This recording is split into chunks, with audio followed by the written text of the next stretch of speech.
আমার বয়স জানো? সামনে বাইকে হেলান দিয়ে দাঁড়িয়ে থাকা যুবকটার করা প্রশ্নেই সামনে নীল ড্রেস পরা স্কুল ব্যাগ কাঁধে দাঁড়ানো ষোড়শী কন্যা প্রিয়তা খুব স্বাভাবিকভাবে জবাব দেয়। তুমি 10ম শ্রেণীতে, আমাদের বয়সের তফাৎ দেখছো? গুড। আশা করি আমাকে আর ফলো করবে না। কেন করব না? বয়সে ছোট বলে কি বড়দের প্রতি অনুভূতি তৈরি হওয়া বারণ? প্রিয়তা ফটাফট প্রশ্ন করে বসে। মেয়েটা ভেতরে ভেতরে ভয় পাচ্ছে, কিন্তু ওপরে তা প্রকাশ করছে না। নিজেকে স্বাভাবিক রাখার যথাসাধ্য চেষ্টা চালিয়ে যাচ্ছে। এর মধ্যে সাদনান আবারও ধমকের সুরে হিসিয়ে বলে ওঠে, এই মেয়ে, বেশি বলছো। চাচি জানে এসব? মায়ের কথা শুনে প্রিয়তা কিছুটা ভীত হয়। চোরা চোখে চাইল একবার সামনে দাঁড়ানো লম্বা সুদর্শন যুবক সাদনানের দিকে। সাদনানের গভীর দৃষ্টি তাকেই পর্যবেক্ষণ করছে, যা দেখে আরো এক দফা ভরকাল। প্রিয়তা আবারও আগের ন্যায় মাথা নুইয়ে নিল। আর ঠিক তখনই সাদনানের গম্ভীর কণ্ঠ আবারও শোনা গেল, বাড়ি যাও, সন্ধ্যা হওয়ার আগে বাড়ি চলে যাবে রোজ। বিকেল 4:30টায় প্রাইভেট থাকে। প্রিয়তা মিনমিন করে যায়, যা শুনে সাদনান ভ্রু কুঁচকে প্রশ্ন করে, কোন স্যার? মাহিন স্যার। বাড়ি যাও। কাল থেকে সকালে 8টায় প্রাইভেটে যাবে, আর প্রাইভেট শেষে স্কুল। কিন্তু আমি যেতে বললাম তো। প্রিয়তার সবটা কথা না শুনেই সাদনান গম্ভীর কণ্ঠে আদেশ করে। প্রিয়তা আর কিছু বলল না। মোটা চারদিকে ডালপালা মেলে রাখা বটগাছের নিচ থেকে রাস্তার আড়ালে দাঁড়ানো সারাকে নিয়ে বাড়ির পথে হাঁটা ধরল। প্রিয়তা দৃষ্টির আড়াল হতেই অদূরে দাঁড়িয়ে থাকা 7-8 জন ছেলে এগিয়ে এলো সাদনানের নিকট। সব কয়টা ছেলে এসে সাদনান নামক যুবকটাকে চারদিক হতে ঘিরে দাঁড়িয়ে মাথা নুইয়ে রাখল। এর মধ্যে একজন শুধু সাদনানের সমবয়সী রাহান। কি বললো?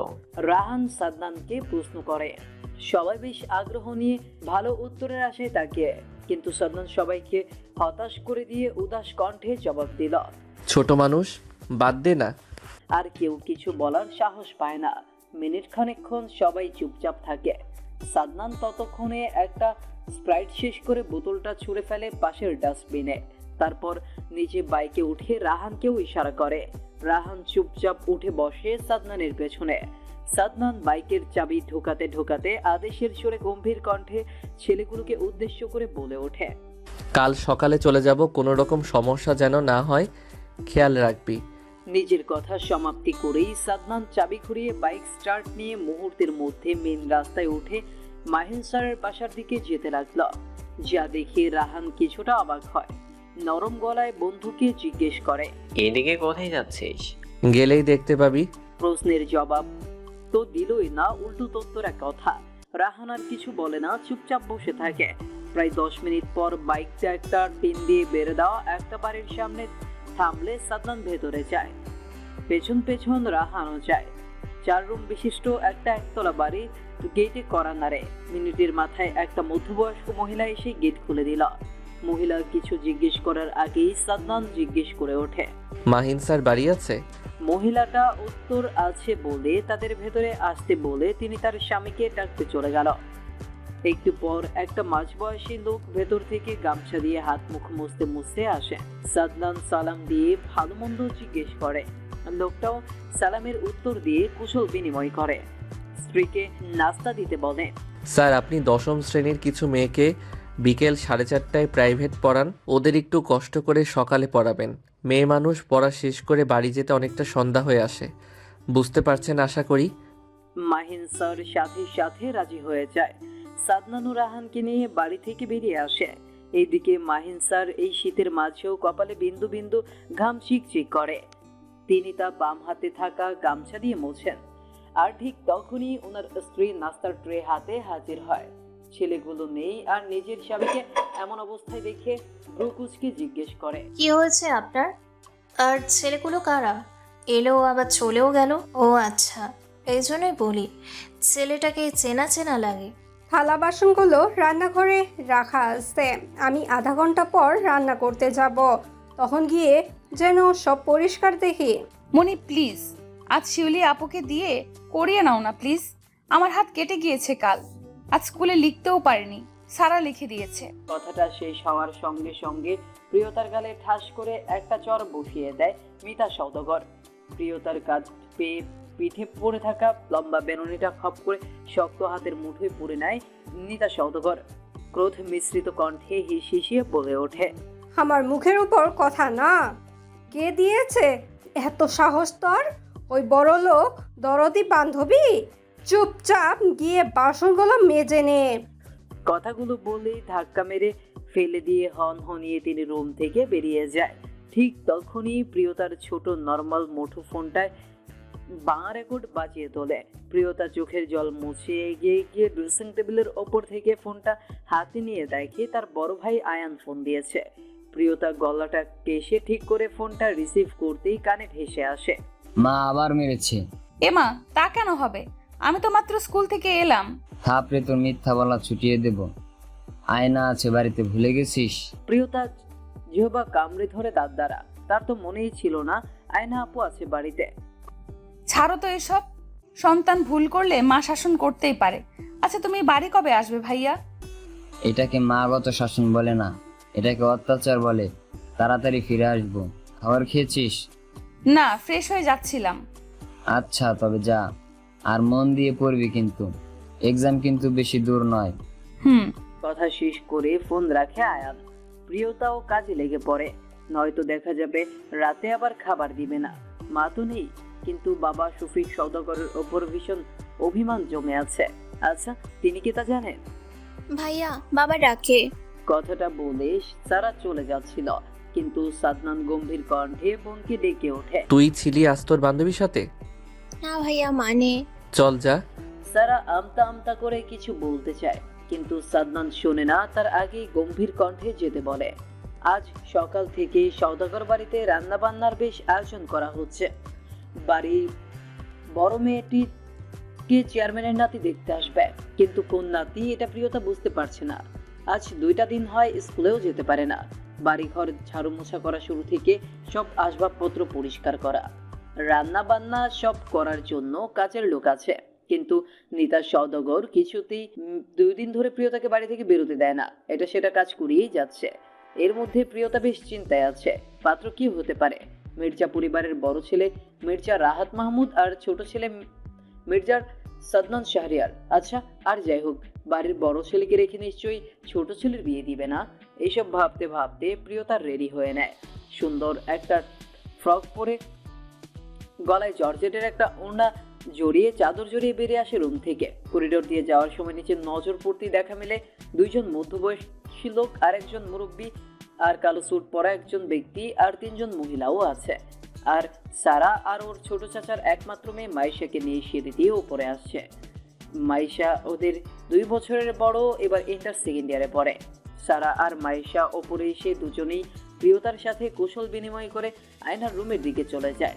মাইশার সাথে আছে বলে আর সারাকে জিজ্ঞেস করা হলো না পাত্রকে। অবশ্য প্রিয়তা ভাবে, যদি সাদনান মির্জা পাত্র হতো তবে অবশ্যই সারা তাকে জানাতো, আর জানাতে না পারলে এতটা স্বাভাবিকভাবেই কথা বলতো না। কারণ সারা জানে প্রিয়তা সাদনানকে কি পরিমাণ ভালোবাসে। যদিও সাদনান তার ছোট মানুষ বলে উড়িয়ে দিচ্ছে, কিন্তু হয়তো একদিন সত্যিই তা উপলব্ধি করতে পারবে। প্রিয়তার আয়নার রুমে এসে দেখলো আয়না শুধু শাড়ি পরে বসে আছে ড্রেসিং টেবিলের সামনে একটা টুলে। প্রিয়তা আয়নাকে এইভাবে বসে থাকতে দেখে অবাক হয়ে জিজ্ঞেস করে, আপু, তুমি রেডি হওনি কেন? সবাই চলে এসেছে। বলতে বলতে ড্রেসিং টেবিলের ওপর হতে ইয়ারিং জোড়া হাতে নিয়ে তা পরিয়ে দেয় আয়নাকে। সারা মাইশা দুজনেই চুপচাপ বিছানায় বসে দেখে যাচ্ছে ছোট প্রিয়তা কিভাবে তার বড় বোনকে রেডি করে দিচ্ছে। প্রিয়তা হঠাৎ করে প্রশ্ন করে আয়নাকে, মন খারাপ? আয়না অশ্রুসিক্ত চোখে তাকালো ছোট বোনের দিকে। চুপ করে গড়িয়ে পড়ে বাম চোখ থেকে 1 ফোঁটা জল। ভাইয়া আসবে না? চোখের জল মুছে জিজ্ঞেস করে আয়না। বলেছে তো চলে আসবে, হয়তো এসে পড়েছে। প্লিজ লক্ষ্মী আপু, কাঁদে না। আর কাঁদলে চোখের কাজল লেপটে তোমাকে ভূত দেখা যাবে। পরে দেখা যাবে পাত্র মানে দুলাভাই তোমাকে দেখতে এসে না দেখেই পালিয়ে যাবে। কথাটা বলতে বলতে হেসে দেয় প্রিয়তা। পাশ থেকে মাইশা সারাও হাসে। ঠিক তখনই কেউ দরজা থেকে বলে ওঠে, মাশাআল্লাহ, আমার 2টা প্রিন্সেস। কথাটা বলতে বলতে আয়ান ঘরের ভেতর প্রবেশ করেই বোনদের কপালে আদর করে দিল। আয়না জড়িয়ে ধরে আয়ানকে। আয়ান ছোট বোনের দিকে নিজের ডান হাতটা বাড়িয়ে দিতেই প্রিয়তাও ঝাপটে জড়িয়ে ধরে বড় ভাই বোনকে। কে বলবে এরা দুই মায়ের গর্ভে জন্ম। এইদিকে সারা আর মাইশা মুচকি হাসে। কিন্তু অদ্ভুত ব্যাপার হলো এখানে একজন রমণীর গালে লাল আভা দেখা দিয়েছে। আয়ান হুট করে নজর করে বিছানায় দুই রমণীর ওপর। আয়ান বোনের মেয়ে এতটাই বিভোর যে এতক্ষণ তাদের নজরে আসেনি, কিন্তু এখানে যে তার প্রিয়সীও থাকতে পারে জানা ছিল না। যাক, এক কাজে দুই কাজ হলো। আয়ান বোনদের ছেড়ে দিয়ে সারা মাইশার সাথে হালকা কথা বলে রুম ত্যাগ করে। আয়নাও সবার সাথে কথা বলে। এতক্ষণ মনটা বেচারির বড্ড খারাপ ছিল। বড় ভাইয়ের আগমনে তা উবে গেল। প্রিয়তা আয়নার শাড়ির কুচিগুলো ঠিক করে উঠে দাঁড়াতেই শিউলি এসে বলে গেল প্রিয়তাকে রান্নাঘরে ডাকছে। প্রিয়তার মনটা বড্ড খারাপ হলো, তবে মুখে হাসি রেখে সারা আর মায়েশাকে আয়নার রুমে রেখে নিচে যাওয়ার জন্য অগ্রসর হয়।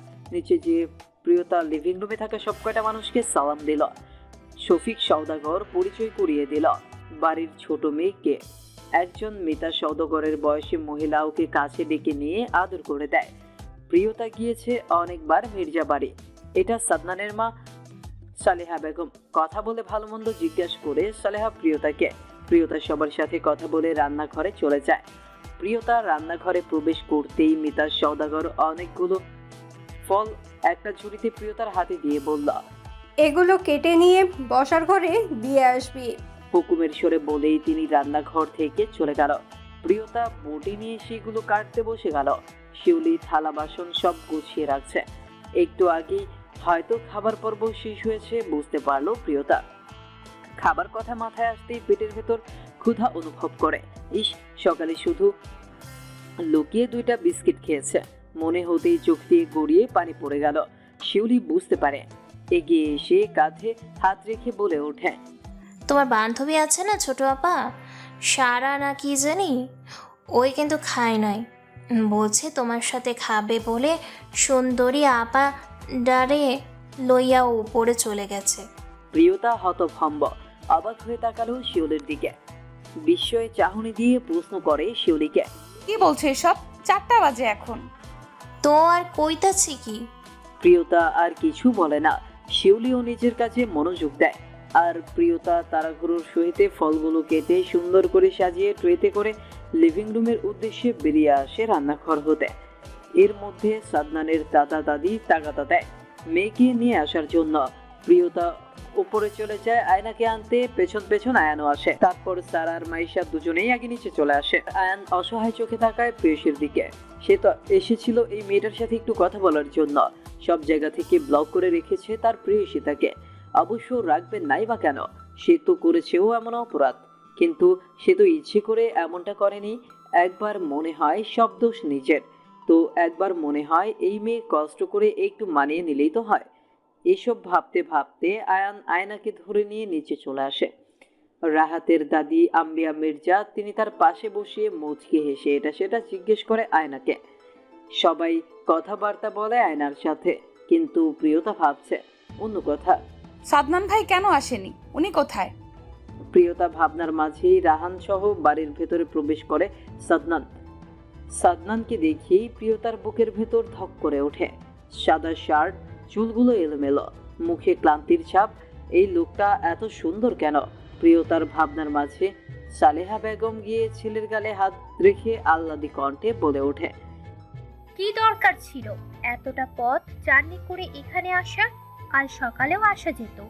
সাদনান মাকে আশ্বাস দিয়ে ক্লান্ত ভরা কণ্ঠে জানায়, আমি ঠিক আছি, তবে একটু ফ্রেশ হতে পারলে ভালো হতো। তুমি এখানে? সাদনান ফ্রেশ হয়ে মাত্র ওয়াশরুম থেকে বেরিয়ে এসছে। আর বেরিয়ে এসেই দরজায় প্রিয়তাকে দাঁড়িয়ে থাকতে দেখে বিস্ময় নিয়ে জিজ্ঞেস করে, আপনার টাওয়াল আর বাড়িটা আমার, আপনি ভুলে যাচ্ছেন। বাড়িটা তোমার আমি জানি, আর এই রুমে যেহেতু এখন আমি আছি তাই নক করে পারমিশন নিয়ে ঢোকার প্রয়োজন ছিল। এই আপনিটাই সম্পূর্ণ আমি করে নেব। প্রিয়তা বিড়বিড় করে বলে ওঠে। সাদনানের কান অবধি তা পৌঁছয় না, তাই ভ্রু কুঁচকে জিজ্ঞেস করে, এই মেয়ে কি বিড়বিড় করছো? কিছু না, আপনাকে খাবারের জন্য ডাকে। কথাটা বলেই প্রিয়তার টাওয়ালটা বিছানায় রেখে ঘর ছেড়ে বেরিয়ে এলো। সাদনান টাওয়াল নিয়ে মাথা মুছে ঘর ছেড়ে নিজেও কিসব বিড়বিড় করতে করতে চলে এলো। আমি ইচ্ছা করে করিনি জান। আয়ানের কণ্ঠে অসহায়ত্বের ছাপ, কিন্তু সামনে দাঁড়ানো রমণীর খুব ভাবলেশহীনভাবে ভ্রু কুঁচকে জিজ্ঞেস করে, তো আমি কি করব? তুমি এভাবে কথা বলছো কেন? কিভাবে বলছি? এই মেয়ে আমাকে রাগাবে না, ফল ভালো হবে না। মাইশা কিছু বলে না। আয়ানের কথা না শোনার মতো করে ছাদ হতে নেমে চলে যেতে নেয়। আর আয়ানের মাথায় ধক করে আগুন ধরে যায়। এই মেয়ে একটু বেশিই করছে। ভাবতে ভাবতে আয়ান মাইশার হাত টেনে ধরে। মাইশা পেছনে ফিরতেই আয়ান মাইশাকে একটানে নিজের বুকের উপর এনে ফেলে, শক্ত করে নিজের বুকের সাথে চেপে ধরে। আকস্মিক ঘটনায় চমকে ওঠে মাইশা, কিন্তু যখন ঘটনা বুঝতে পারল, আয়ান মাইশাকে আরো কিছুটা শক্ত করে বুকের সাথে চেপে ধরে নিজের বাম হাত প্রিয়সীর ডান গালে রাখে। আর মাইশা লজ্জায় লাল হয়ে গেল। আয়ান তার প্রিয়সীর লজ্জারাঙা মুখ দেখে নিজেকে আর দমাতে পারে না। মুহূর্তের মধ্যে মাইশার ওষ্ঠ আঁকড়ে ধরে। মাইশা স্তব্ধ, নড়াচড়া শক্ত করতে পারছে না। চোখ বড় বড় করে আয়ানের খোঁচা খোঁচা দাড়ি ভর্তি গালের দিকে তাকিয়ে থাকে। আয়ান নিজের ইচ্ছে মতো প্রেয়সীর ঠোঁটে নিজের ভালোবাসার পরশ দেয়। দীর্ঘ একটা চুম্বনের পর আয়ান মাইশাকে ছেড়ে দিয়ে জড়িয়ে ধরে বলে ওঠে, সরি জান, কিন্তু আমার ছোঁয়া পবিত্র, আমার অধিকার আছে। মাইশা কিছু বলে না, চুপচাপ আয়ানের বুকে মাথা রেখে শান্তির নিঃশ্বাস ফেলে। মাইশা যখন মাধ্যমিক পরীক্ষা দেয় তখন আয়ান অনার্স শেষ ইয়ার। স্কুল কলেজ ভার্সিটি একসাথে হওয়ার সুবিধায় দুইজনেই সেখান থেকেই ভালোবাসার প্রণয় হয়। আয়ান মাইশাকে আগে থেকেই পছন্দ করত। সাদনানের রাহাতের সাথে বন্ধুত্ব ছিল বিধায় প্রায় যাতায়াতে ছিল মির্জা বাড়ি। আর তখন থেকে ছোট মাইশাকে ভালো লাগতো, কিন্তু কখনো তা প্রকাশ করেনি। কিন্তু আয়ান প্রকাশ না করলেও ছোট্ট মাইশা তখন থেকে আয়ানের পেছনে পেছনে ঘুরত। এইভাবে দেখতে দেখতে আয়ান অনার্স ফাইনাল এক্সাম শেষ করে, আর মাইশা তখন ইন্টার সেকেন্ড ইয়ারে ভর্তি হয়। আয়ান মাস্টার্স করার জন্য শহরে আসার জন্য তোড়জোড় শুরু করে, কিন্তু মাইশার পাগলামি তখন আরো কয়েকগুণ বেড়ে যায়। ততদিনে আয়ানও তার প্রেম নিবেদন করে ফেলেছিল প্রেয়সীর নিকট। আর যখন আয়ানের শহরে আসার সব বন্দোবস্ত হয়ে এলো, শহরে আসার দিন ঘনিয়ে এলো, মাইশা তখন নাছর বান্দা, সে কিছুতেই আয়ানকে ছাড়বে না। তার মনে ভয় বাসা বাঁধে যদি আয়ান শহরে এসে বদলে যায়। কিন্তু বেচারি মাইশা তখনও বুঝতো না আয়ান ওকে নিজের চাইতেও বেশি ভালোবাসে। মাইশার পাগলামি যখন আকাশ ছোঁয়া, রাত বিরাতে ফোন দিয়ে কান্নাকাটি, দেখা হলেই জড়িয়ে ধরে চিৎকার করে আয়ানকে যেতে না করা, তখন আয়ান বিশাল বড় সিদ্ধান্ত নেয়। কাউকে না জানিয়ে ওই দিনই কাজী অফিসে গিয়ে সেখানে দুইজন মানুষ সাক্ষী রেখে কাজী দিয়ে বিয়ে করে নেয় তার ছোট্ট জানকে। আজ 6 মাসের বেশি সময় হয় ওদের বিয়ে হয়েছে, কিন্তু এটা কেউ জানে না আয়নাকে সবার পছন্দ হয়েছে। বিয়েটা 1 মাস পর হবে বলে ঠিক করেছে জাফর মির্জা। তার বাড়ির বড় নাতি আবার গ্রামের নামি দামি লোক, তিনি বেশ জোয়ান এখনো। এলাকার চেয়ারম্যান, বড় ছেলে উপজেলা চেয়ারম্যান, ছোট ছেলে ব্যবসায়ী। বড় নাতি বড় ছেলে রাজনীতির সাথে বাবার ব্যবসা দেখাশোনা করে, আর মেজো নাতিকে সামনে ইলেকশনে এমপি পদে দাঁড় করাবে। যদি মেজো নাতি তার এসব ধারে কাছেও নেই, কিন্তু তার এলাকায় দাপট আছে, সাথে ব্যবহারের দিক, আর এখন তার নিউ জেনারেশন তার নাতির বেশ আয়ত্তে। কিন্তু সমস্যা হলো সে এসব করতে চায় না। তবে তিনি এবার যে করেই হোক মেজো নাতিকে এমপি পদে দাঁড় করাবেই। আর একটা বড় দল থেকে অফারও এসছে, সেই দলের হয়ে যদি একবার কাজ করা যায় তাহলে নিশ্চিত তার নাতি পাশ করে যাবে। কারণ একটাই, গত 15 বছর ধরে যে লোক এমপি পদে আছে তিনি কোনো উন্নতি করেনি শহরের। তাই জনগণ ক্ষেপে ফুঁসে আছে। একবার যদি যোগ্য কাউকে পায় তবে আগের এমপিকে কোনো মতেই আর আসনে আসতে দিবে না। তাই মির্জা সাদনান শাহরিয়ার এর জয় নিশ্চিত। এবার শুধু নাতিকে রাজি করানোর পালা। এসব ভাবতে ভাবতেই জাফর মির্জা চায়ের কাপে শেষ চুমুক দেন, অতঃপর সওদাগর বাড়ির লোকদের নিমন্ত্রণ করে যান। যদিও সওদাগরের বাড়ির তুলনায় মির্জা বাড়ির রাজপ্রাসাদ আর ছেলে সেই সম্পর্কে সব জানা আছে। এখন শুধু ফর্মালিটি আর কি। প্রিয়তা রেডি হচ্ছে স্কুলের জন্য। আজ 3 দিন পর স্কুল যাবে ভাবতেই খুশি লাগছে। কতদিন হয় সারার সাথে জমিয়ে কথা বলা হয় না, সব কথা মাথায় কিলবিল করছে। আসলে প্রিয়তা পড়ালেখায় যে অতটা ভালো তা না, আবার অতটা খারাপও না। স্কুল যাওয়ার মূল উদ্দেশ্য হলো সে এই বন্দি জীবনটা থেকে কিছুক্ষণের জন্য হলেও রেহাই পায়। তাই বাড়ি থেকে বেরোতে পারলেই যেন সে ভালো করে শ্বাস ফেলতে পারে। এখানে সব তিক্ত লাগে প্রিয়তার। অন্য কেউ কতক্ষণ তার হয়ে লড়াই করবে, সে নিজে তো করতে পারে না। আর তার বাবা, সে তো তার মাকেই বাধ্য হয়ে বিয়ে করেছিল আর শুধু দায়িত্ব পালন করেছিল, কিন্তু ভুলবশত প্রিয়তা দুনিয়ায় এসে পড়েছিল, আর সেই ভুলেই তো আজ তিনি মাটির তলে। যদিও প্রিয়তার ওর মায়ের কথা মনে নেই, তবে ওর দাদা বলতো প্রায় এইসব। আর বছর 3 আগে তিনি প্রিয়তাকে একা করে চলে গেল। সবার উপর এই ছোট্ট প্রিয়তার বড্ড অভিমান। প্রিয়তা এইসব ভাবতে ভাবতে ব্যাগে বই নিচ্ছিল, কিন্তু মিতা সওদাগরের ডাকে বাস্তবে ফিরল। এই মেয়ে কোথায় থাকে মন? না মনি, অনেকদিন স্কুলে যাই না, তাই ভাবছিলাম কবির স্যার না আবার হয়েছে হয়েছে, তোর এত ন্যাকামি করা লাগবে না। এমন ভাব করছিস যেন তোকে 1 বছর পর স্কুল যেতে দিচ্ছি।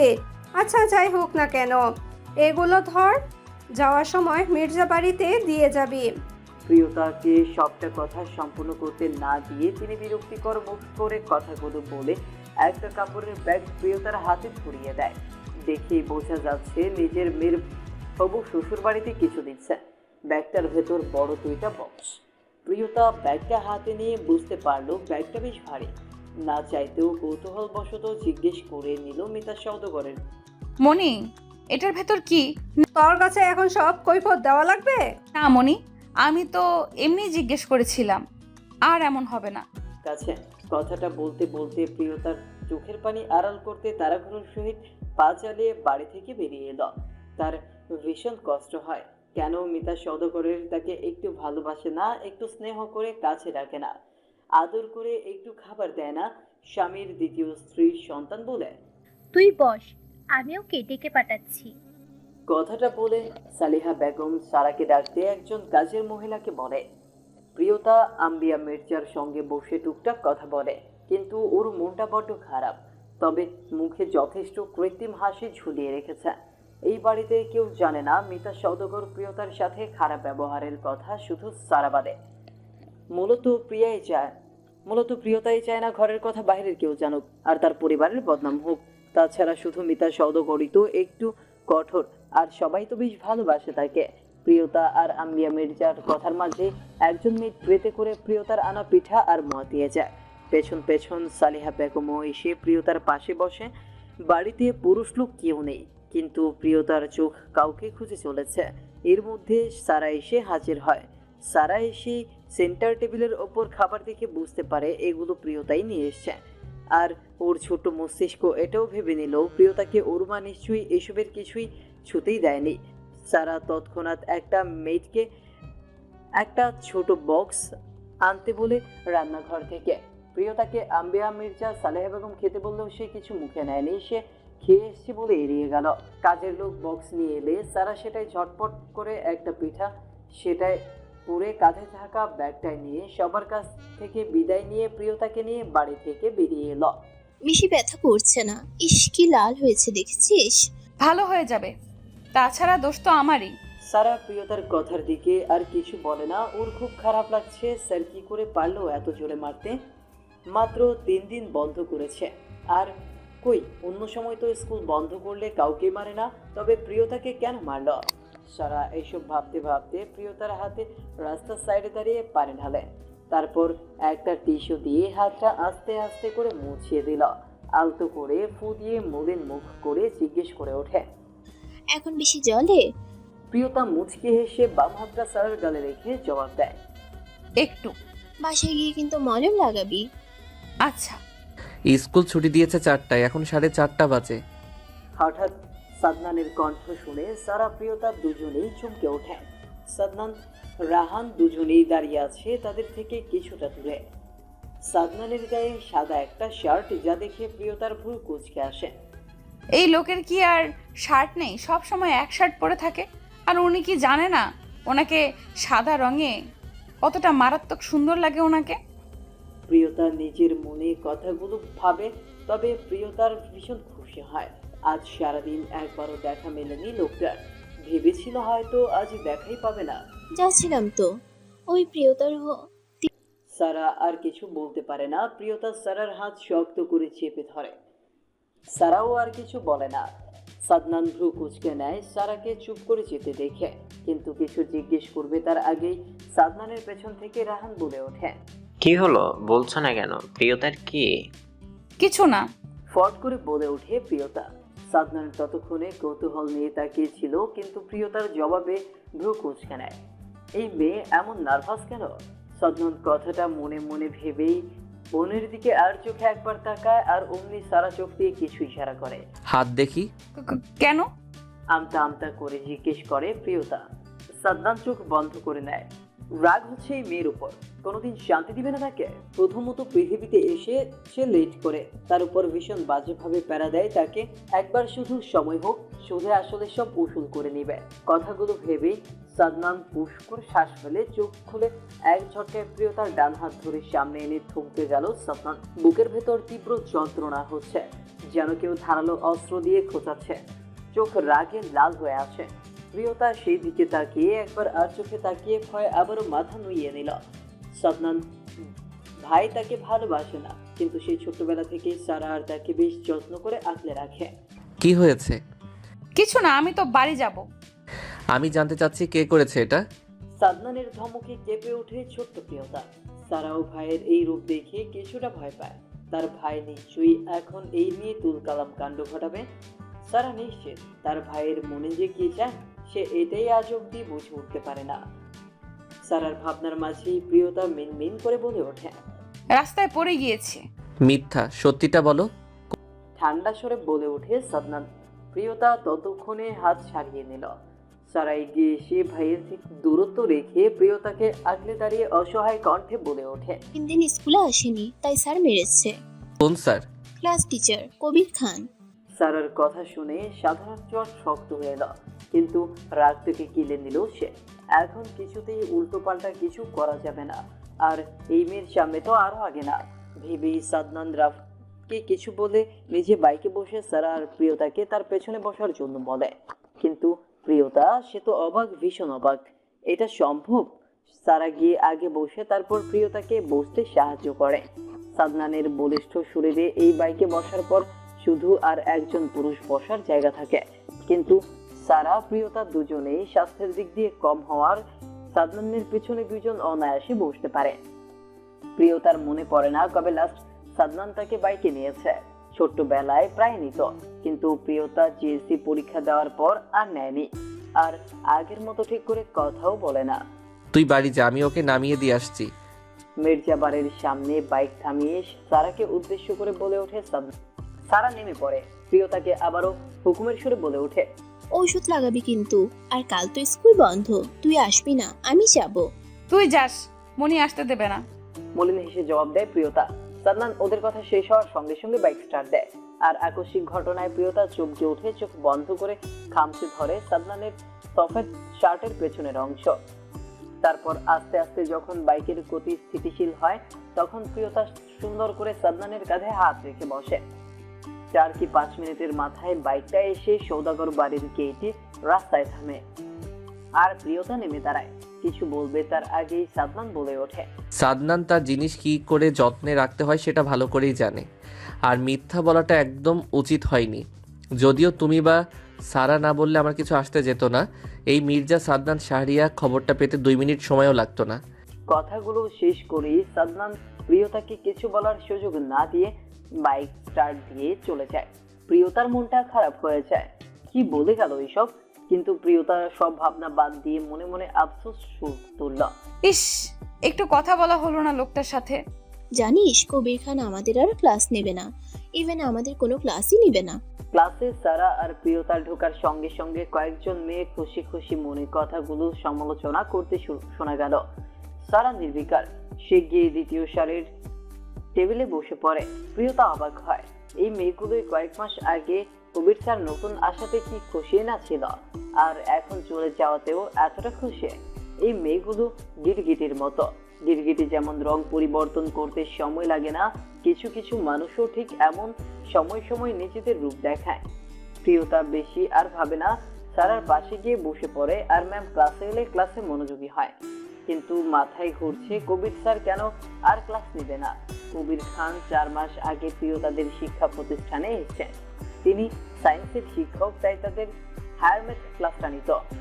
দেখতে যেমন মাশাআল্লাহ, ঠিক তার রাগ আর ব্রিলিয়ান্টও তেমন, যাকে এক কথায় বলা চলে পারফেক্ট।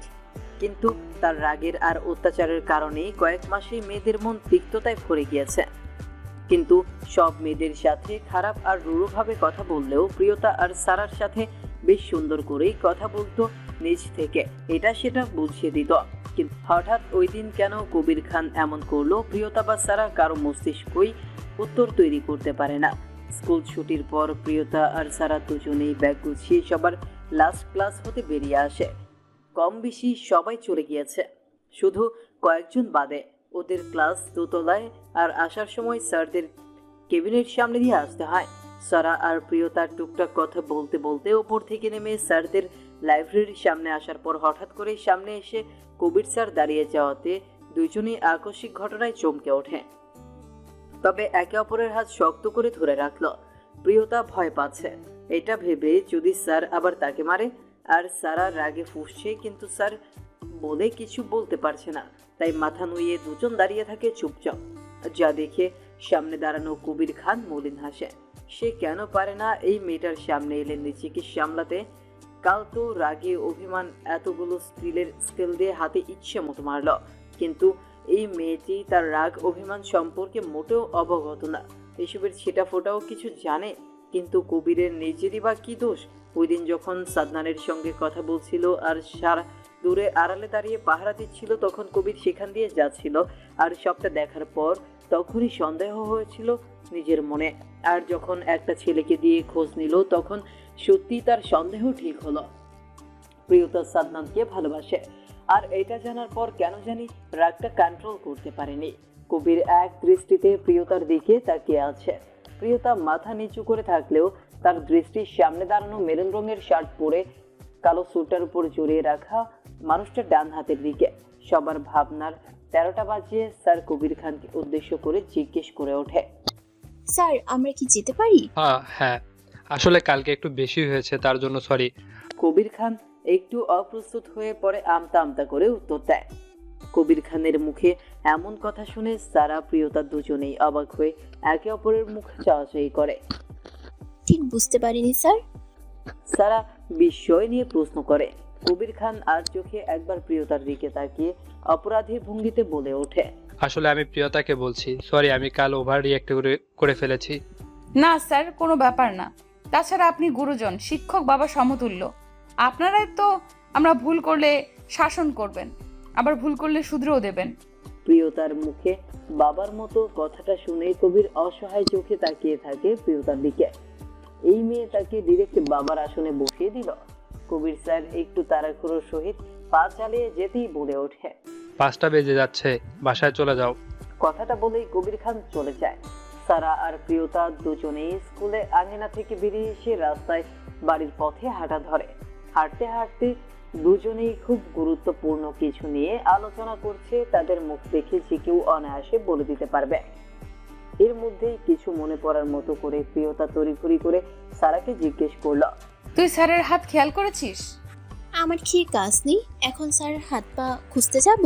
মুখ ভেঙচি কেটে জবাব দেয় সারা। প্রিয়তা এবার একটু সিরিয়াস মুড এনে গম্ভীর কণ্ঠে বলে, স্যারের ডান হাতে ব্যান্ডেজ করা ছিল। কি বলছিস? অবাক হয়ে জোরে বলে ওঠে সারা। প্রিয়তা স্বাভাবিকভাবে জবাব দেয়, সত্যি। আমি কিছু গন্ধ পাচ্ছি, সাবধানে থাকবি।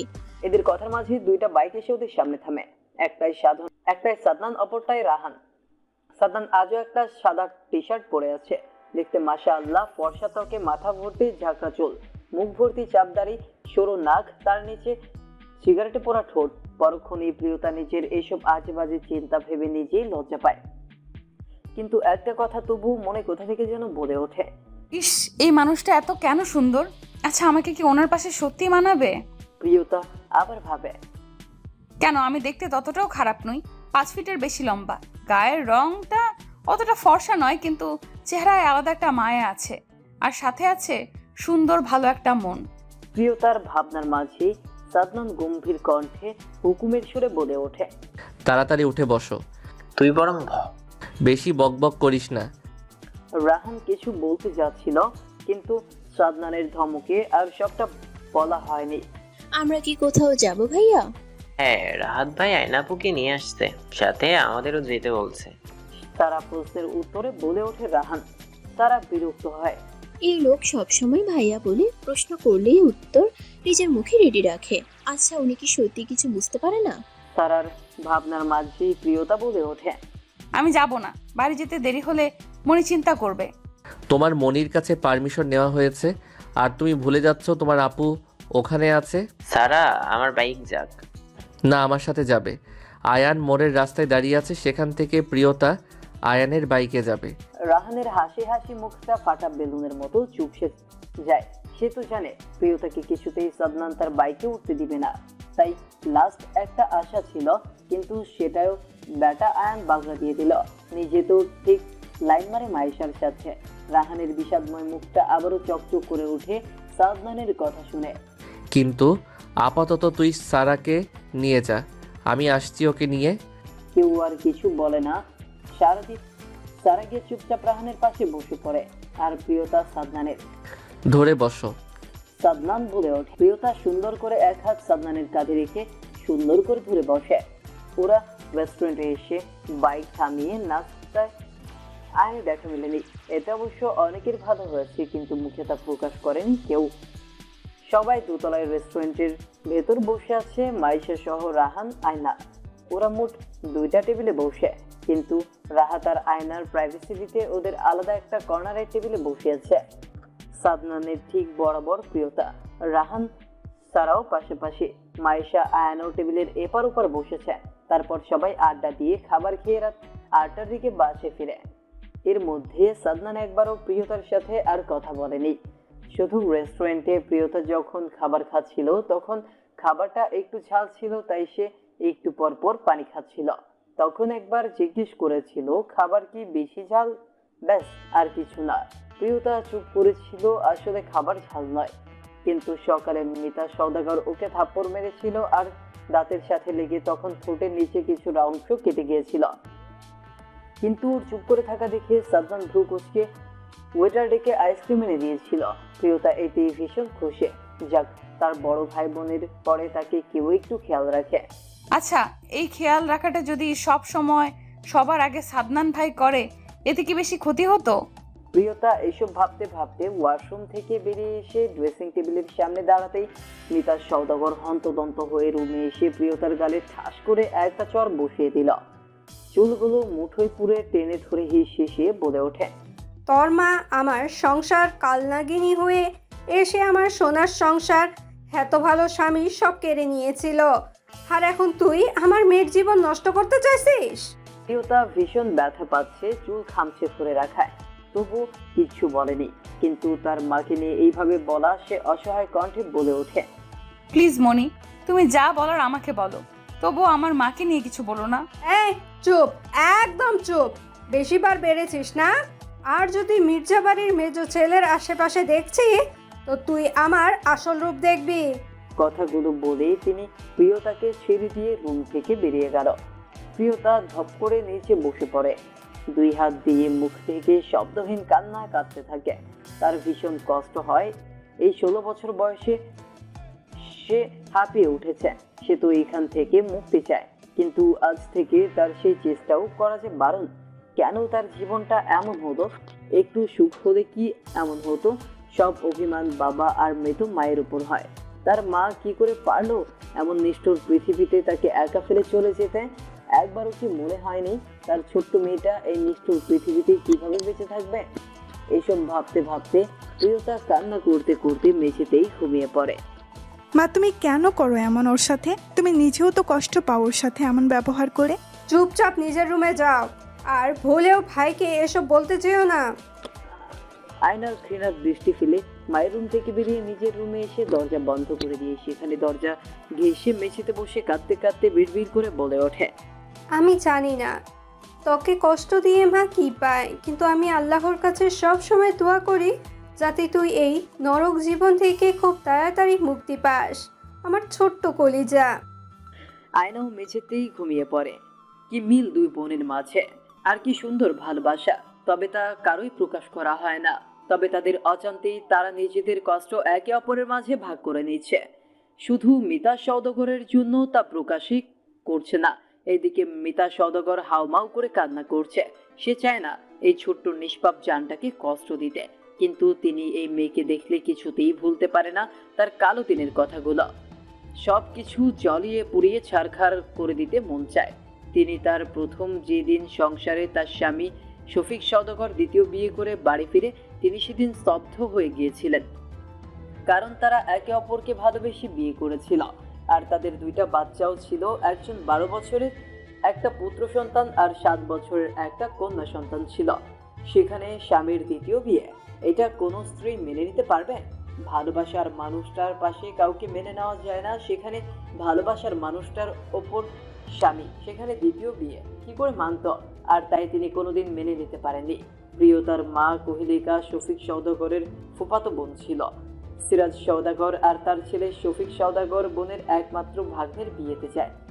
সব ঠিকঠাকই ছিল, কিন্তু বিয়ের দিন জানতে পারে যে ছেলের সাথে বিয়ে ঠিক হয়েছে সে ভালো না, আর তাকে পুলিশ থানায় আটকে রেখেছে, তাই সে বিয়ে করতে আসেনি। সেই দিন বোনের দিকে তাকিয়ে প্রহেলিকাকে শফিক সওদাগরের সাথে বিয়ে দিবে বলে ঠিক করে শফিক সওদাগরের বাবা সিরাজ সওদাগর। শফিক সওদাগর কিছুতেই রাজি না। কম বয়সে বিয়ে করেছিল বিধায় তার 2 বাচ্চা আছে, কেউ বলতো না। আর তখন সিরাজ সওদাগর বাধ্য করে তাকে বিয়ে করার জন্য। তিনিও শর্ত দিয়েছিল বাবাকে যে বিয়ে করবে, কিন্তু কখনো স্বামীর অধিকার দিবে না, মেনেও নিবে না, কারণ তার মনের হৃদয়ে মস্তিষ্ক জুড়ে শুধু ছিল তার প্রিয়তমা স্ত্রী আর 2 সন্তান। সিরাজ সওদাগর তাতেই রাজি হলেন। অবশেষে বিয়ে করে বউ নিয়ে ওই দিন রাতেই বাড়ি ফিরে তারা। প্রহেলিকা কোনো শব্দ করেনি, সে যেন কাঠের পুতুলের মতো সব মেনে নিয়েছিল বাবা মায়ের মুখের দিকে তাকিয়ে। একমাত্র মেয়ে ছিলেন তিনি, চাইলেই তাকে পড়ালেখা করাতে পারতো তার বাবা মা, কিন্তু প্রহেলিকা সেদিন বাবার সম্মানের কথা চিন্তা করে বিয়ে করে শফিক সওদাগরকে। তবে সেই দিন রাতে মিতা সওদাগর কিছু বলেনি। শফিক সওদাগরও থাকেন নতুন বউয়ের সাথে, তিনি মাথায়ও আনেনি আরও একটা বিয়ে করেছে। প্রথম স্ত্রীকে কথা দিয়েছিল বাবা যতদিন বেঁচে থাকবে ততদিনই তিনি কিচ্ছু করতে পারবে না, কিন্তু তিনি প্রহেলিকার ধারে কাছেও যাবে না। প্রহেলিকা মেনে নিয়েছিল সব, শুধু মানতে পারেনি মিতা সওদাগর। উঠতে বসতে খোটা আর বাড়ির সব কাজ করাতো ছোট প্রহেলিকাকে দিয়ে। এইভাবে চলছিল দিন। প্রহেলিকা ইন্টার পাস করেছিল, কিন্তু ভার্সিটি আর যাওয়ার সুযোগ হয়নি। দেখতে দেখতে কেটে গিয়েছিল 2 বছর। এর মধ্যে শোনা গেল প্রহেলিকার মা মারা গিয়েছে। সবাই ছুটে গেল সেই দিন, শুধু বাড়িতে রয়ে যায়নি তার মিতা আর তার 2 সন্তান। সেখানে যাওয়ার পর তার মা মারা যাওয়ার 2 ঘন্টা পর তার বাবাও চলে যায়। প্রহেলিকা তখন পাগল হয়ে পড়ে। 16 বছর বিয়ে হয়ে 18 বছর পা দেওয়া যুবতীর মা বাবা সবাই তাকে ছেড়ে চলে গেল। শফিকের ততদিনে প্রহেলিকার প্রতি কিছুটা অনুভূতি তৈরি হয়ে গিয়েছিল। সেখানে তারা 2 রাত 3 দিন ছিল, আর সেই রাতের ভালোবাসার চিহ্ন স্বরূপ প্রিয়তা আসে। কিন্তু তাতে করে আরো অত্যাচার বেড়ে যায় মিতার। আগের চেয়ে দ্বিগুণ কষ্ট দিতেন প্রহেলিকাকে। শফিক কিছু বলতো না, আর সে তো বাড়িতেও বেশি থাকতো না, নতুন নতুন হোটেলের কাজের চাপে ভুলেই বসেছিল। তার ভুলের কষ্ট একটা মেয়ে দিনরাত সহ্য করছিল, অথচ ভুলটা কিন্তু তারও সমান দোষ ছিল, কিন্তু কষ্টটা শুধু একজনই ভোগ করত। আর আয়না আয়ান তাদের মনে হতো সত্যি। প্রহেলিকার জন্য তাদের সংসারে অশান্তির সাথে দুজনেই ছোট, কিছু করার ছিল না। সিরাজ সওদাগরের কিছু করার ছিল না, তিনি ততদিন বিছানায় থেকে আর উঠতে পারতেন না। সে নিজে অন্যের ওপর নির্ভরশীল, সেখানে তিনি কি করে কি করতেন। শফিক সওদাগরের ডাকে ভাবনা থেকে বেরিয়ে আসে মিতা সওদাগর। চোখের পানি কাল বেয়ে পড়ে, তা শুকিয়ে দাগ বসেছে। তিনি কঠিন চোখে তাকিয়ে রুড়ো কণ্ঠে খিটখিটে সরে বলে ওঠে। শফিক সওদাগর আর কিছু বলে না, চুপচাপ জঙ্গি হাতে ওয়াশরুমে চলে যায়। তিনি তার কথা রাখতে পারেনি, আর আজও স্ত্রীর কথা রাখতে এই ছোট্ট প্রাণটার দিকে ফিরেও দেখে না। তবু তার স্ত্রীর ক্ষোভের শেষ নেই। তার মেয়ের নিশ্চয়ই এই খারাপ বাবাটার উপর বড্ড অভিমান জমে আছে। আচ্ছা, মেয়েটা কি কোনোদিন তার ওপর থেকে সেই ওয়াদা তুলে নিবে না? না, অবশ্যই তুলে নিবে। আর মিতা নিজেও তার ভালোবাসার মানুষের শেষ চিহ্নকে আগলে নিবে। আচ্ছা, সেদিন কবে আসবে? আদৌ কোনোদিন আসবে? চোখ মুখের এই অবস্থা কেন? প্রিয়তা স্কুল থেকে বেরিয়ে এসেই দেখলো আজ সাদমান একা বাইক নিয়ে দাঁড়িয়ে আছে। আজ স্যার আসেনি। আর প্রিয়তার এমন অবস্থা দেখে সাদনানের বুকের ভেতর মোচড় দিয়ে ওঠে। চোখ মুখ ফুলে লাল হয়ে আছে। যে কেউই দেখলে নিঃসন্দেহে বলে দিতে পারবে সে অনেক কেঁদেছে। প্রিয়তা সাদনানের প্রশ্নে একটু ভীত হয়, আমতা আমতা করে জবাব দেয়, বেশি ঘুমিয়েছি। মিথ্যা। কান্না করার কারণ কি আমি? প্রিয়তার উত্তরে সাদনান শান্ত কণ্ঠে বলে ওঠে, কি মনে করেন নিজেকে? আমি কেন আপনার জন্য কান্না করব? আর আমার পা আছে, আমি হেঁটে বাড়ি যেতে পারবো। রোজ আমাকে নিয়ে আসতে হবে না। কথাগুলো প্রিয়তা জোরে জোরে বলে উল্টো ঘুরে বাড়ির পথে হাঁটা ধরে। আশেপাশের কিছু মানুষ তাকিয়ে আছে, কিছু মেয়েও সাদনানের দিকে তাকিয়ে আছে। অন্য সময় হলে প্রিয়তাই এদের চোখে দিয়ে ভস্ম করে দিত, কিন্তু এখন সে চুপচাপ। তার ভীষণ কষ্ট হচ্ছে। সাদনান ভ্রু কুচকে সেই দিকে এক পলক তাকিয়ে বাইক থেকে নেমে গিয়ে প্রিয়তার কাঁধে ব্যাগটা টেনে ধরল। প্রিয়তা কাছে, চোখ মুখ লাল হয়ে আছে। সে তো ইচ্ছে করে এমন ব্যবহার করেনি, এসব চায়ও না করতে, কিন্তু না করলে যে মিতা সওদাগর তাকে আবারও মারবে আর মাকে গালি দিবে। সাদনানের প্রিয়তার এরূপ অবস্থা দেখে থমকে গেল। তার চঞ্চলতা মস্তিষ্ক এটাও বুঝে নিল মেয়েরা ইচ্ছে করে তাকে এইসব বলেনি, কিন্তু কেন বলেছে, কি কারণ হতে পারে। এটা যেন আমার সামনে লাস্ট কান্না হয়। তুমি কি ভাবো তুমি না বললে আমি জানতে পারবো না? হ্যাঁ, ভুল। 1 ঘন্টার ভিতর আমি সব ইনফরমেশন পেয়ে যাব, আর তারপর কি হবে সেটা তুমি কল্পনাও করতে পারবে না। তৈরি থেকো প্রিয়তা সওদাগর। মির্জা সাদনান শাহরিয়া খাঁচায় খুব শিগগিরই বন্দি হওয়ার জন্য। মা ওকে খুব মেরেছে আর বলেছে যদি আপনার সাথে যোগাযোগ করে তাহলে ভালো হবে না। কারণটা কি তোমার বিয়ে ভেঙে যাবে তাই? মায়ের মতে প্লিজ একটা কিছু করুন, আমার বোনটা ভীষণ কষ্টে আছে। কথাগুলো বলতে বলতে আয়না কেঁদে ফেলে। রাহাত পাশেই বসে আছে।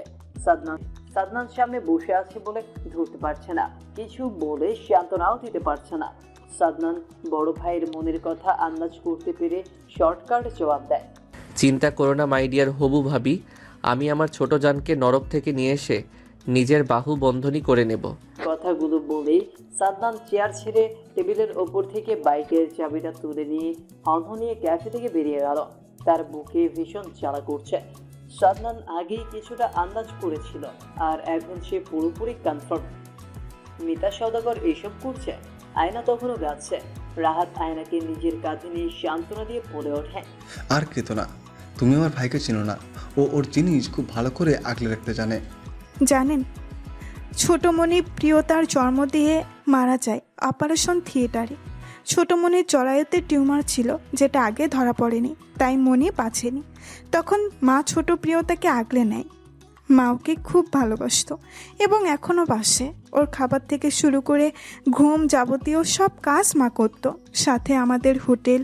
বাবা তো পাগল হয়ে 6 বছর মেন্টাল হসপিটালে ভর্তি ছিল। ছোটমণির মৃত্যুর পর পাগল হয়ে গেছিল। তখন মা ব্যবসা বাড়ি আমাদের ছোট প্রিয়তাকে সামলাতো, সাথে ভাইয়া মায়ের সঙ্গে লেখাপড়ার সঙ্গে ব্যবসারও দেখাশোনা করতো। এইভাবেই চলছিল দিন। এর মধ্যে প্রিয়তার যখন 7 বছর, তখন দাদু হঠাৎ করেই আমাদের ছেড়ে চলে গেল। এর মধ্যে বাবাও অসুস্থ হয়ে গিয়েছিল, কিন্তু ঝামেলা হলো তখন যখন দাদু মারা গেল। বাবা সুস্থ হয়ে ফিরে এসে সবার থেকে বেশি প্রিয়তাকে বেশি ভালোবাসতো, আলাদা একটা যত্ন করত। আর মা তখন থেকে আবার কেমন যেন হয়ে গেল। কথাগুলো এক নিঃশ্বাসে বলে আয়নার টেবিলে থাকা পানির গ্লাস হাতে নিয়ে সবটা পানি একটানে খেয়ে ফেলে।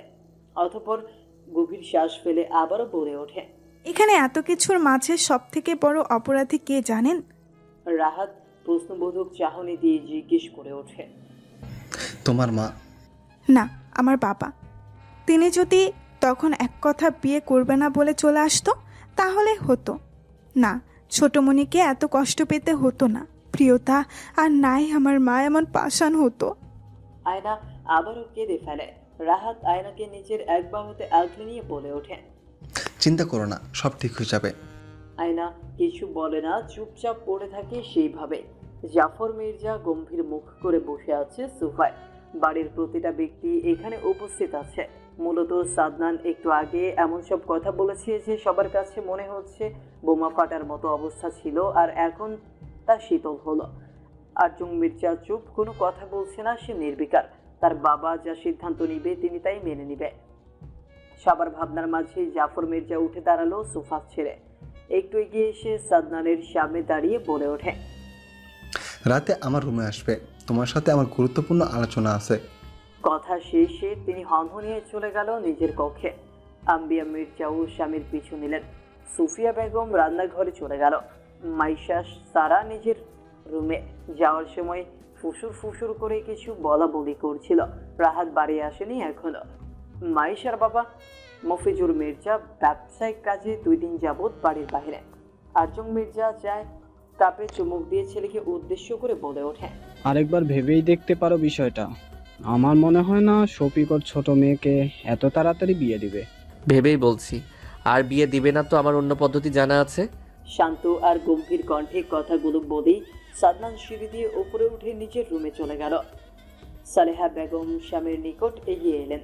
চিন্তিত কণ্ঠে কপালে ভাঁজ ফেলে শুধালো, মেয়েটা বেশ ভালো, কিন্তু বাবা কি রাজি হবে? আরজং মির্জা স্ত্রীর কথার কোনো উত্তর করে না। তিনি ভাবছিলেন, খুব মনোযোগ দিয়ে কিছু ভেবে চলছে।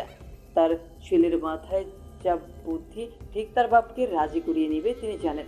এইসব ভেবেই আরজং মির্জা আপন মনে হাসলেন। আমি কি বলছি বুঝতে পেরেছো? সুযোগ নিচ্ছ? মোটেও না, আমি শুধু তোমার ভালো চাই। জাফর মির্জা সাদনানকে এমপি পদে দাঁড় করাতে চায়, আর তিনি সেটা সাদনানকে বলেছে, সাথে এটাও বলেছে এমপি পদে তার জয় নিশ্চিত, আর চাইলে সে পরে পদত্যাগ করতে পারবে। তোমার পর তোমার বাবা আছে। তাহলে বাবাকেই দাও। সাদনানের কথায় জাফর মির্জা একটু চুপ থাকে, অতঃপর মাথা নেড়ে সম্মতি দিয়ে বলে ওঠে, এটা মন্দ বলনি। আচ্ছা, আমি দলের সাথে কথা বলে দেখছি। সাদনান দাদার কথায় মুচকি হেসে রুম ছেড়ে বেরিয়ে আসে। আরজং মির্জার ভাবনা সত্যি হয়েছে, তার ছেলে বুদ্ধিমান। কিভাবে জাফর মির্জাকে রাজি করিয়ে দিল। রাত প্রায় 11টা। আয়ান বোনকে খাবার খাইয়ে দিয়ে ওষুধ খাইয়ে দিল। আজ প্রিয়তার ভীষণ জ্বর, কিন্তু একবারও মিতা সওদাগর আসেনি। শফিক সওদাগর সন্ধ্যায় মেয়ের পাশে বসেছিল। প্রিয়তা তখন ঘুমিয়েছিল। আয়না শুধু দেখেছে, আর কেউ না। আয়নাও বসে আছে বোনের পাশে। আজ আয়না থাকবে এখানে। আয়ান প্রিয়তার খেয়াল রাখতে বলে সে চলে গেল। আয়নাও প্রিয়তার এক পাশে শুয়ে বোনকে জড়িয়ে ধরে। ঠিক তখনই বালিশের তলায় থাকা আয়নার ফোনটা সশব্দে বেজে ওঠে।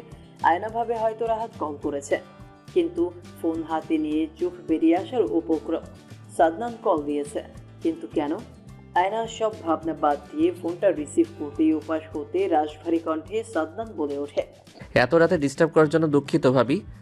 না না, ঠিক আছে। প্রিয়তা তো জ্বর, ঘুমিয়ে পড়েছে। তুই ফোনটা দাও ওর কাছে। নে ধর সাদনান ভাই। প্রিয়তা পিট করে চোখে তাকিয়ে ফোনটা হাতে নিয়ে বলে ওঠে, আপনি আবার আমার স্বপ্নে এসেছেন সাদনান ভাই? প্রিয়তার কথা শুনে আয়নার চোখ ছানা পড়া। এই মেয়ে কিসব বলছে? কিন্তু ফোনের ওপাশে থাকা সাদনান ঠোঁট টিপে হেসে গম্ভীর কণ্ঠে জিজ্ঞেস করে, আমি তোমার স্বপ্নে আসি? হ্যাঁ, আসেনি তো, এই যে এখন এসেছেন। কিন্তু সব সময় আপনি চুপ থাকেন, আজ প্রথম কথা বললেন। প্রিয়তা ঘুম ঘুম কণ্ঠে উত্তর দেয়। সাদনানের ভ্রু কুঁচকে আসে। আয়না বুঝতে পারে বোন তার জ্বরের মধ্যে আজে বাজে বলছে, কিন্তু চুপচাপ বসে থাকে সে। সাদনান ওপাশ থেকে এবারও রাশভারী কণ্ঠে বলে ওঠে, এখন থেকে আর স্বপ্ন নয়, রোজ সামনে থেকে দেখতে পারবে। সেদিন বেশি দূর না আমার ছোট জান। আজ সওদাগর বাড়ির সবাই মির্জা বাড়ি যাবে, কারণ মির্জা বাড়িতে বিয়ের জন্য সব শাড়ি গহনা আনা হয়েছে। এখন বিয়ে তারা পছন্দ করে যা যা লাগবে তা রেখে দিবে। মির্জা বাড়ি থেকে গাড়ি পাঠিয়েছে জাফর মির্জা, যদি প্রিয়তাদের একটা গাড়ি আছে, কিন্তু এটা নাকি তাদের নিয়ম, বাড়ির বউয়ের যাবতীয় সব বরের বাড়ি থেকেই দিতে হয়। প্রিয়তা আয়ানের পাশে বসে আছে। আয়ান ড্রাইভ করছে। আয়না আর মিতা সওদাগর পেছনে বসে আছে। কারো মুখে কোনো কথা নেই। শফিক সওদাগর আসেনি, তিনি হোটেল থেকে পরে এসে এখানে পৌঁছবে। আজ 2 দিন হয় প্রিয়তার জ্বর ভালো হয়েছে। 3 দিন জ্বর ছিল মেয়েটার। আজ সকালে আয়নার কিছু কথা শুনে প্রিয়তা স্তব্ধ। যদিও এর মাঝে প্রতিদিন রাতে সাদনানের সাথে তার ছোট বাটন ফোনটা দিয়ে কথা হয়েছে সজ্ঞানে, কিন্তু সেদিন সে জ্বরের তাড়নায় কি বলেছে সে নিজেও জানে না। কিন্তু আয়নার কাছে আজ কিছু কথা শুনে নিজেকে নিজেই ইচ্ছে মতো বকেছে। কি দরকার ছিল এতটা বেহায়াপনার পরিচয় দেওয়ার?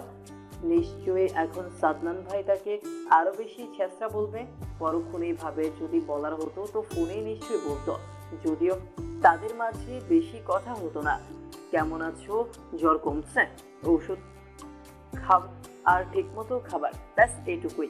প্রিয়তার ভাবনার মাঝে গাড়ি এসে মির্জা বাড়ির সামনে থামে। এই বাড়িটা এলাকার সবগুলো বাড়ি থেকে বড় এবং ভিন্ন। দেখতেও সুন্দর, সাদা রং করা পুরো বাড়িটা। রাস্তার সাথে হওয়াতে প্রথমে বড় গেট, সেটায় 2 জন দারোয়ান থাকে।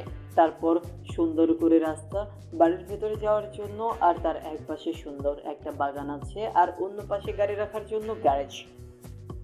আয়ান সবাইকে নামিয়ে দিয়ে গাড়িটা রাখতে চলে যায়। তাদের আসার খবর পেয়ে মির্জা বাড়ির সবাই বাড়ি থেকে বেরিয়ে আসে তাদের এগিয়ে নিতে। সবাই কুশল বিনিময় করে বাড়ির ভেতর প্রবেশ করে। সাদনান নেই এখানে। প্রিয়তা চোরা চোখে এদিক ওদিক তাকিয়ে সাদনানকে দেখতে পায় না, তাই সবার সাথে বসে মার্কেট থেকে নিয়ে আসা শপিংগুলো সবার সাথে দেখতে লাগলো। আয়ান মাইশার কয়েকবার চোখে চোখে ইশারায় কথাও শুনেছে, আর আয়না লজ্জায় রংধনু হচ্ছে। রাহাতের সাথে তেমন একটা কথা হতো না কখনো, আর আম্বিয়া মির্জাওকে একদিন এই বাড়িতে দেখি পছন্দ করেছেন, আর হঠাৎ এত সব হওয়াতে যেমন লজ্জা তেমন অস্থিরতা কাজ করছে। এইসব ভাবতে ভাবতে আয়না সবার প্রশ্নের টুকটাক জবাব দিচ্ছে। বউয়ের সব কিছু 2 সেট করে রাখা হচ্ছে। মিতা সওদাগর এটা নিয়ে অমত করলেও পরে তেমন পাত্তা দেয়নি। তিনি ভাবছে এটা হয়তো কোনো নিয়ম টিয়ম হবে। এইসব ভেবে আর তিনি চিন্তিত হলেন না। খুশি মনে মেয়ের শরীর এটা সেটা ফেলে দেখে নিচ্ছে। সব দেখা শেষে সবাই আরো এক দফা আলোচনা করতে বসে গেল বড়রা। তাই সারা, মাইশা, আয়না তাকে নিয়ে বাড়ির বাইরে চলে আসে। রাহাত আয়ন বাড়ির ভেতরেই রয়ে গেল। বাগানে সুন্দর একটা বসার জায়গাও আছে। ওরা 4 জন সেখানে বসে আড্ডা দিতে লাগলো। কিসের আর আড্ডা, একজন আরেকজনকে খোঁচা মেরে কথা বলছে। বিশেষ করে আয়নাকে সবাই বেশি করে জ্বালাচ্ছে। শেষমেশ আয়না লজ্জায় বাড়ির ভেতরে চলে গেল। পেছনে পেছনে মাইশাও চলে আসে। সারা আর প্রিয়তা দুজনেই হেসে তখন লুটুপুটি খাচ্ছে। ঠিক তখনই সাদনান বাইক নিয়ে বাড়িতে প্রবেশ করে। পেছনে রাহানও আছে। সাদনান সোজা গ্যারেজে চলে যায়, আর রাহান ওর বাইক বাগানে রেখে সারা আর প্রিয়তার দিকে এগিয়ে আসলো। তা 2 সুন্দরী কি করে হচ্ছে এখানে? মুচকি হেসে জিজ্ঞেস করে রাহান। সারা কিছু বলে না, চুপচাপ দাঁড়িয়ে থাকে। প্রিয়তা হালকা হেসে জবাব দেয়, এমনিই এসেছিলাম। আপনারা এই অসময়ে বাড়িতে? বন্ধুর বিয়েতে কত কাজ, যখন তখন যেখানে সেখানে যেতে হয়। রাহানের কথায় প্রিয়তা ভাবে রাহাত ভাইয়ের কথা বলছে হয়তো, আর সারা উসখুস করছে রাহান ভাইয়া না আবার মুখ ফুসকে কিছু বলে ফেলে। তার 9 দিন পর তোর বোনের বিয়ে, তারপর কিন্তু তোদের টেস্ট পরীক্ষা, মনে আছে? হ্যাঁ ভাইয়া, আর 27 দিন পর। রাহানের প্রশ্নের জবাবে উত্তর দেয় সারা। এর মধ্যে সাদনানও এদিকে আসে। প্রিয়তা সেই দিকে মুগ্ধতা নিয়ে তাকিয়ে থাকে। মারাত্মক সুন্দর লাগে তার সাদনান ভাইকে সাদা শার্টে। আচ্ছা, উনি সবসময় সাদা কেন পরে? উনি কি জানে ওনাকে সাদা শার্টে কতটা সুন্দর লাগে? তবে সবচেয়ে বড় কথা হলো, আমি যেভাবে ওনাকে দেখি, আমার কাছে ওনাকে যতটা সুন্দর লাগে সব মেয়ের কাছেও কি তাই? প্রিয়তার ছোট মনটা বড্ড খারাপ হয় নিজের মনে কথাগুলো ভেবে। প্রিয়তা এতক্ষণ খেয়ালই করেনি ওর সামনে এসে সাদনান কখন দাঁড়িয়েছে, আর সারা, রাহান ভাই বা কখন চলে গেল। প্রিয়তা এলোমেলো দৃষ্টিতে কাউকে চারপাশে দেখতে পেল না। তখনও সাদনান ওর দিকে তাকিয়ে আছে ভ্রু কুঁচকে, যা দেখে আরো এক দফা লজ্জা পেল প্রিয়তা। নিজ মনেই ভাবল, ইস, সকালের কথাগুলো বোধহয় না শুনলেই ভালো হতো। এখন তো নিজেরই কেমন লাগছে। আমাকে দেখা শেষ? সাদনানের প্রশ্নে চমকে ওঠে প্রিয়তা। আসলে আবার কখন যে সাদনানের দিকে তাকিয়ে ফেলেছে নিজেই বুঝতে পারেনি। সাদনান দেখছে তার ছোট্ট জানটাকে। এই 5 দিনের শরীরটা অনেক শুকিয়েছে, সাথে চোখের নিচে কালিও পড়েছে, কিন্তু দেখতে যেন আরো মোহনীয় লাগছে তার ছোট্ট জানকে। আচ্ছা, ও এত লেট করে কেন পৃথিবীতে আসছে? আরো 4-5 বছর আগে এলে কি হতো? এখন নিশ্চয়ই ওর সাথে প্রিয়তার বিয়ে হলে তখন লোকে তাকে বলবে সুগার টেডির সাথে বিয়ে হয়েছে কোচিমের। সাদনানকে এইভাবে তাকিয়ে থাকতে দেখে প্রিয়তা নিজের মাথাটা আরো একটু নুইয়ে নিল। অতঃপর মিনমিন করে বলে ওঠে, আপনি এসছেন কেন আমার সামনে? বাড়িটা আমার, চোখটাও আমার। সাদনানের কথার বিপরীতে কথাটা অনেক সাহস সঞ্চয় করে বলেই এক দৌড়ে বাড়ির ভেতর চলে গেল প্রিয়তা। সাদনান ভ্যাবাচ্যাকা খেয়ে গেল। বিষয়টা বুঝতে ওর সেকেন্ড খানিক সময় লাগলো। যখন বুঝতে পেরেছে ততক্ষণে প্রিয়তা পগার পার। সাদনান মুচকি হাসল। সাদনান নিজে পরিহিত কালো প্যান্টের পকেটে 2 হাত রেখে সোজা হয়ে দাঁড়িয়ে বিড়বিড় করে বলে ওঠে, আর বেশি দিন না, তোমাকে খুব শিগগিরই সাদনান তার নিজের ভালোবাসার খাঁচায় বন্দি করে নেবে। মিস প্রিয়তা, অনেক জ্বালিয়েছো আমায়, ভালোবাসার সত্ত্বেও কখনো বলতে পারিনি ভালোবাসি। তখনও না যখন তুমি নিজে আমাকে ভালোবাসো বলতে। ইউ নো হোয়াট, ভালোবাসার মানুষটার মুখে ভালোবাসি শব্দটা শুনতে কতটা ভালো লাগা কাজ করে, আর কতটা লাকি হলে সেটা সম্ভব।